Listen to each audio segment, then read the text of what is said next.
अस्सलाम वालेकुम एवरीवन, मैं हूं मोहम्मद तलहा और आप लोग देख रहे हैं तलाश फेज़ एकेडमी। तो आज हम लोग सेकेंड ईयर के न्यूमेरिकल्स को सॉल्व करने वाले हैं और आज की वीडियो में हम लोग पहला ही चैप्टर सॉल्व कर रहे हैं, यानी कि चैप्टर नंबर 11 जो कि है हीट, उसके तमाम न्यूमेरिकल्स को सॉल्व करने वाले हैं। टोटल इस चैप्टर के अंदर 11 न्यूमेरिकल्स हैं और बाकी कुछ सॉल्व प्रॉब्लम्स हैं जिनको आप लोग स्टडी कर सकते हो, लेकिन मैं वो 11 न्यूमेरिकल सॉल्व कराऊंगा जो हमारी बुक में अवेलेबल हैं।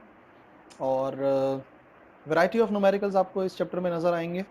काफ़ी सारे न्यूमेरिकल्स हैं जो कि फर्स्ट लॉ ऑफ थर्मोडायनेमिक्स से रिलेटेड हैं, कुछ कार्नोट इंजन से रिलेटेड हैं, कुछ स्पेसिफिक हीट से रिलेटेड हैं, कुछ थर्मल एक्सपेंशन से रिलेटेड हैं, कुछ रूट मीन स्क्वायर स्पीड से रिलेटेड है और टेम्परेचर से रिलेटेड भी हैं। तो एक एक करके देखते हैं न्यूमेरिकल्स को। सबसे पहले देखेंगे 11.1। तो देख लेते हैं पहले 11.1। 11.1 में दो पार्ट हैं। फर्स्ट पार्ट में the normal human body temperature given है 98.6 डिग्री फ़ारेनहाइट। तो what is the temperature on Celsius scale, इसको कन्वर्ट करना है सेल्सियस में। और सेकंड पार्ट में at what temperature do the Fahrenheit and Celsius scale coincide. तो डेटा में सबसे पहले फ़ारेनहाइट में हमें टेम्परेचर गिवन है 98.6 और हमें फाइंड करना है सेल्सियस में इसका टेम्परेचर। तो फॉर्मूले के मुताबिक C/5 is equal to F-32 divide by 9। थोड़ा सा रीअरेंज कर लो, तो वैल्यूज़ पुट करो f की जगह पर। f की वैल्यू 98.6, 32 अपनी जगह पर है, तो 98.6 माइनस 32 डिवाइडेड बाय 9। रीअरेंज किया तो 9c is equal to 5 into 98.6 और माइनस होगा और 5 इंटू 32। ब्रैकेट सॉल्व कर लिया तो आंसर आया 493 माइनस 160 डिवाइड बाई 9, यानी कि around 37 degree Celsius. 36 point something answer आएगा, उसको आप राउंड ऑफ कर सकते हो 37 डिग्री सेल्सियस। ये नॉर्मल ह्यूमन बॉडी टेम्परेचर है और इस टेम्परेचर को याद भी रखना है, एमसीक्यूज में पूछा जा सकता है। अच्छा, सेकेंड पार्ट सॉल्व करने के लिए हम सपोज कर लेते हैं लेट सी बराबर है एफ के। वो तो गिवन ही है हमें कि कोइंसाइड कर रहे हैं, लेकिन इन दोनों को एक कांस्टेंट नेम दे रहे हैं और वो है x। तो फॉर्मूला जो हमने अप्लाई किया था C/5 is equal to F minus 32 divide by 9। तो C की जगह पे भी x आ गया और F की जगह पे भी x आ गया। अब हमने क्रॉस मल्टीप्लाई किया तो 9x बराबर आ गया 5, पहले x से मल्टीप्लाई होगा फिर माइनस 5 मल्टीप्लाई होगा 32 से। तमाम x की वैल्यूज़ एक तरफ ले जाओ, 9x माइनस 5x और ये बराबर आ गया माइनस का 160। तो 9 माइनस 5x ये आ गया 4x, 4 को डिवाइड में भेजा तो x का आंसर आ गया माइनस 40 डिग्रीज। और ये जो माइनस 40 डिग्रीज है ये वो टेम्परेचर है जिस टेम्परेचर पर सेल्सियस भी आ सकता है और फ़ारेनहाइट भी आ सकता है, बिकॉज दोनों ही बराबर हो जाते हैं। प्रॉब्लम 11.2, एक स्टील रॉड है, उसकी लेंथ एग्जैक्टली बराबर है 0.2 सेंटीमीटर के और टेम्परेचर है उस वक्त 30 डिग्री सेल्सियस। तो हमें फाइंड करना है उसकी लेंथ एट 60 डिग्री सेल्सियस, यानी कि हमें न्यू लेंथ फाइंड करनी है उस स्टील रॉड की एट 60 डिग्री सेल्सियस। तो डेटा में एक्चुअल लेंथ आ गई 0.2 सेंटीमीटर और अगर उसको डिवाइड कराया 100 से तो मीटर्स में कन्वर्ट हो गया 0.002 मीटर। इनिशियल टेम्परेचर यानी कि T1 30 डिग्री सेल्सियस और फाइनल टेम्परेचर है T2 60 डिग्री सेल्सियस। और हमें न्यू लेंथ फाइंड करनी है, लेट उसको नाम देते हैं एल डैश का। और अल्फ़ा की वैल्यू फ़िलहाल तो हमें क्वेश्चन में नहीं गिवन है, लेकिन ये कि पेपर्स वगैरह में गिवन होती है और फिलहाल आप बुक से देख सकते हो। फॉर स्टील अल्फ़ा बराबर होता है 1.1 exponent minus 5 degree Celsius inverse, इसका यूनिट होता है। तो जो फार्मूला हम इस्तेमाल करते हैं फॉर न्यू लेंथ वो है L dash is equal to L in bracket 1 plus alpha delta T. तो वैल्यूज पुट कर दो। एक्चुअल लेंथ 0.002, अल्फ़ा की वैल्यू 1.1 एक्सपोनेंट माइनस 5 या 11 इंटू एक्सपोनेंट 6 भी लिख सकते हैं माइनस का, और डेल्टा टी बराबर आ गया 60 माइनस 30, तो दोनों का डिफरेंस आ गया 30। सॉल्व किया, सॉल्व करने के बाद उसको ऐड किया तो आंसर आ गया 2.0006 एक्सपोनेंट माइनस 3 मीटर। और अगर सेंटीमीटर में कन्वर्ट करना चाहें तो उसको सेंटीमीटर में कन्वर्ट कर सकते हैं, तो आंसर आ जाएगा 0.20006 सेंटीमीटर। यह है इसकी new length at 60 degree Celsius. Third problem देखते हैं, 11.3 प्रॉब्लम देखते हैं। Find the change in the volume of an aluminium sphere. एक एल्यूमिनियम स्फेयर है, उसका चेंज इन वॉल्यूम फाइंड करना है और उसका रेडियस गिवन है 0.4 मीटर, और जबकि उसको हीट किया गया है from 0 degree to 100 degree Celsius. तो डिफरेंस इन टेम्परेचर ईजी है कैलकुलेट करना, बट हमें फाइंड करना है change in volume.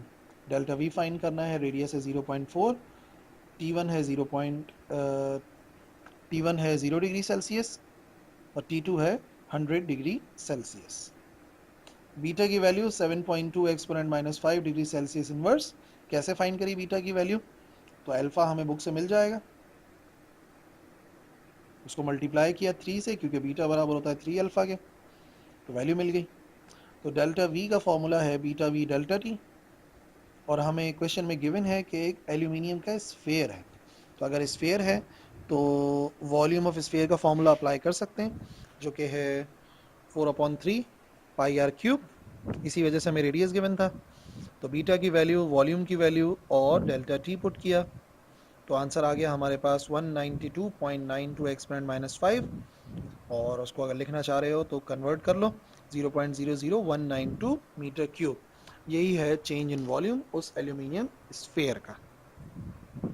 11.4 calculate the root mean square speed of hydrogen molecule, और टेम्परेचर है 800 केल्विन, और मास ऑफ प्रोटॉन 1.67 एक्सपोनेंट -27 होता है, और के की वैल्यू, बोल्ट्जमैन कांस्टेंट की वैल्यू 1.38 एक्सपोनेंट -23। ये दोनों कांस्टेंट्स हैं, जनरली गिवन होते हैं। तो टेम्परेचर 800 केल्विन है, मास है 1.67 एक्सपोनेंट -27 किलोग्राम, जिसको मल्टीप्लाई करना पड़ेगा 2 से, क्योंकि हाइड्रोजन का मॉलिक्यूल है, H2 है, तो 2 से मल्टीप्लाई करना पड़ेगा। और V R M S find करना है, तो फॉर्मूला है वी आर एम एस के लिए √3 kT/m। वैल्यूज पुट करें के की, टी की, एम की, फिर रूट लेकर हमारे पास आंसर आ गया 3148.9 मीटर पर सेकेंड। ये है V R M S of hydrogen molecule at 800 kelvin. 11.5 determine the average value of kinetic energy of particles of an ideal gas. दो टेम्परेचर्स गिवन है, 0 डिग्री सेल्सियस पर और 50 डिग्री सेल्सियस पर। और बी पार्ट क्या है, what is the kinetic energy पर मोल। Kinetic energy पर मोल फाइंड करनी है आइडियल गैस की इन्हीं दोनों टेम्परेचर्स पर, यानी कि 0 डिग्री पर और 50 डिग्री पर। तो पहले पहला पार्ट देखो, टेम्परेचर गिवन है 0 डिग्री सेल्सियस, केल्विन में कन्वर्ट करा, प्लस 273 किया, तो 273 आंसर आ गया। और काइनेटिक एनर्जी हमें फाइंड करनी है, तो ऑलरेडी डिस्कस कर चुके हैं। काइनेटिक एनर्जी का फॉर्मूला 3/2 kT, के बोल्ट्जमैन कांस्टेंट की वैल्यू पुट करी, और टेम्परेचर जो केल्विन में कन्वर्ट किया था उसकी वैल्यू पुट करी, तो काइनेटिक एनर्जी का आंसर आया 5.65 एक्सपोनेंट -21 जूल्स। सेकेंड पार्ट, जब टेम्परेचर 50 था तो 50 प्लस 273 किया, तो केल्विन में कन्वर्ट हो गया 323 केल्विन, और सेम फॉर्मूले से काइनेटिक एनर्जी फाइंड करी, यानी कि 3/2 kT। इस मरतबा हमारा आंसर आया 6.69 एक्सपोनेंट -21 जूल्स। एक मोल के अंदर कितने मॉलिक्यूल्स होते हैं? एक मोल के अंदर मॉलिक्यूल्स होते हैं 6.02 10⁻23, यानी कि एवोगाड्रोस कांस्टेंट के बराबर। तो अगर एनर्जी फाइंड करनी है तो हम कर सकते हैं Avogadro's constant multiply by kinetic energy, जो ऑलरेडी ए पार्ट में फाइंड की थी। दोनों को इसी तरह से मल्टीप्लाई किया हमने एवोगाड्रोस नंबर से, तो पहले पार्ट का आंसर आया 34013 जूल पर मोल, और सेकेंड पार्ट का आंसर आ गया हमारे पास 4027.3 जूल पर मोल। 11.6 देखते हैं। एक 2 किलोग्राम का आयरन का ब्लॉक है, उसको एक फर्नेस से निकाला जहां उसका टेम्परेचर था 650 डिग्री सेल्सियस, और फिर उसको प्लेस कर दिया गया एक बड़े से आइस ब्लॉक के ऊपर, और आइस ब्लॉक का टेम्परेचर हमें पता है 0 डिग्री सेल्सियस है। तो पहले हमने अज्यूम किया कि सारी की सारी हीट जो निकल रही है आयरन ब्लॉक से वो जा रही है आइस को मेल्ट करने में। तो कितनी अमाउंट ऑफ आइस मेल्ट होगी हमें फाइंड करना है। तो मास ऑफ आयरन ब्लॉक हमें गिवन है 2 किलोग्राम, और उसकी स्पेसिफिक हीट फिलहाल बुक में नहीं है, लेकिन वैसे गिवन होती है, बुक में से देख सकते हो।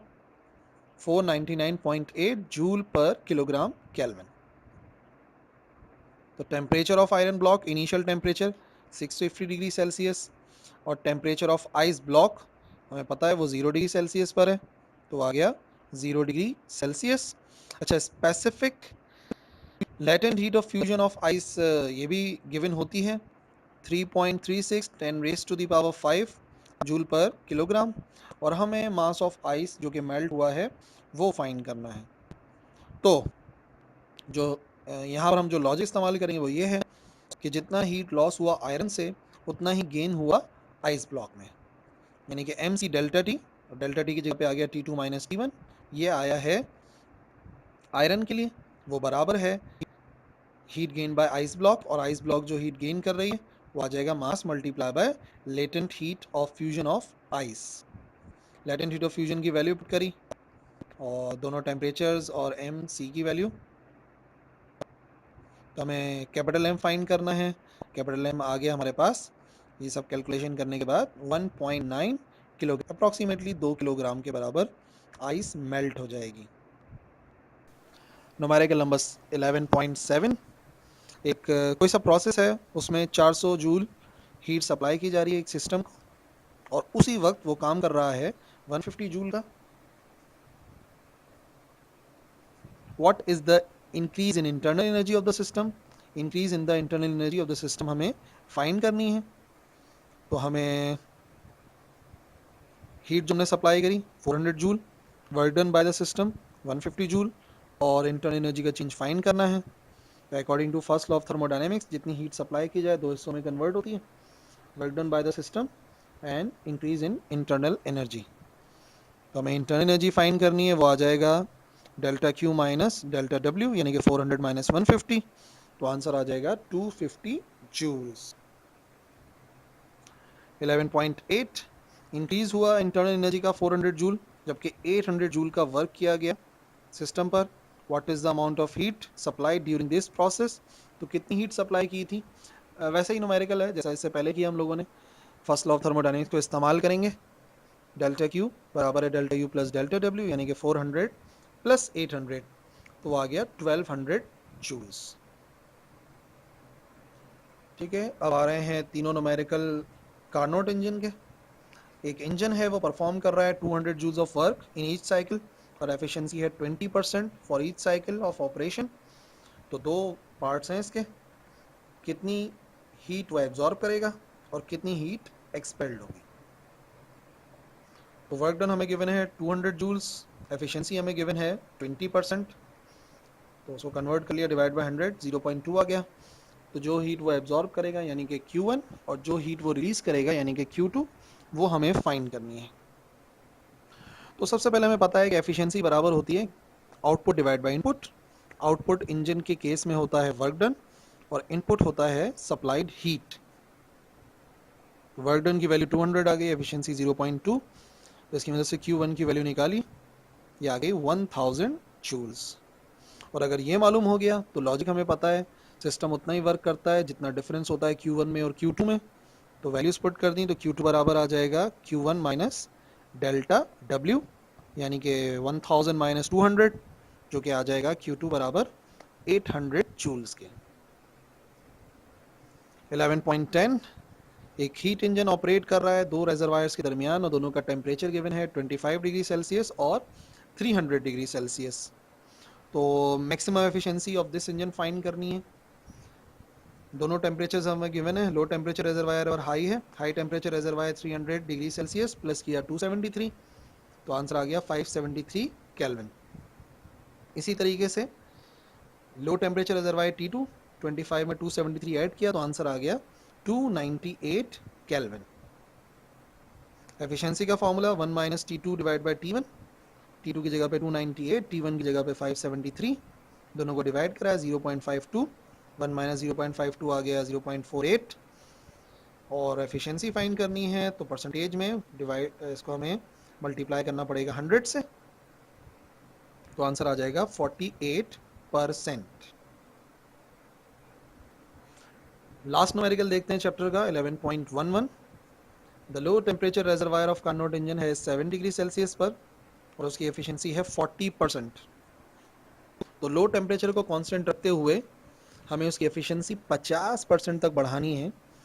तो हाई टेम्परेचर रेजर्वायर का टेम्परेचर हमें कितना बढ़ाना पड़ेगा, यह है हमारा क्वेश्चन। तो एफिशिएंसी 40%, वही डिवाइड बाय 100 करा, 0.4 आ गया। T2 low temperature reservoir 7 degree Celsius है, प्लस 273 किया तो 280 केल्विन आ गया। और T1 हमें फाइंड करना है।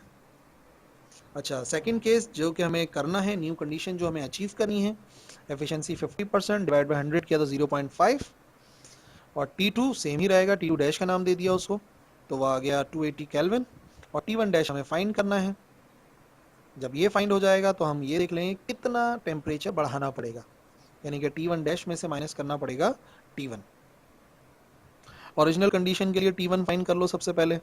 तो T2 की जगह पे आ गया 280, एफिशिएंसी की जगह पे 0.40, सेपरेट किया तो T1 का हमारा आंसर आ गया 280 डिवाइड बाय 0.60। तो फाइनल बन गया 466.66 kelvin. Let's say equation number 1। और न्यू कंडीशन जो है उसकी एफिशिएंसी न्यू डैश, तो न्यू कंडीशन जो है उसके लिए एफिशिएंसी आ गई 1 माइनस T1 डैश, T2 वही रहा 280, और नई जो एफिशिएंसी थी वो थी 0.50। सिमिलरली सॉल्व करा जिस तरह ऊपर वाले हिस्से को किया था, तो आंसर आया हमारे पास 560 केल्विन। Equation number 2।